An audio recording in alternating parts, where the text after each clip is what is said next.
৩,০০০ বছর আগের এক মৃতদেহ আজও পৃথিবীর সামনে নীরবে একটি প্রশ্ন ছুড়ে দিচ্ছে। মিশরের প্রাচীন পিরামিড থেকে একদিন একটি মমি আনা হলো ফ্রান্সের একটি আধুনিক গবেষণাগারে। ল্যাবের ভিতর বিজ্ঞানীদের চোখ আটকে গেল একটি শুকনো হাত, যা কিনা ১০০০ বছরের পুরনো, অথচ অদ্ভুতভাবে সংরক্ষিত।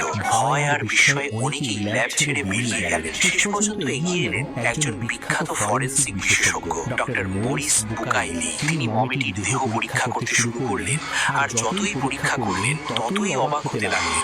১০০০ বছর পেরিয়ে গেলেও দেহের ভেতরে এখনো লবণের শক্ত স্তর রয়ে গেছে। প্রশ্ন জাগলো, এত লবণ এলো কোথা থেকে? দীর্ঘ গবেষণার পর সে জানতে পারলেন এই ব্যক্তি জীবিত অবস্থায় সমুদ্রের পানিতে ডুবে মারা গিয়েছিলেন। তারপরই তার দেহকে মমিতে রূপান্তর করা হয়েছিল। ঠিক সেই সময় একজন মুসলিম গবেষক ধীরে ধীরে একটি কোরআন খুলে দেখালেন সূরা ইউনূসের ৯২ নম্বর আয়াত, আজ আমি তোমার দেহকে রক্ষা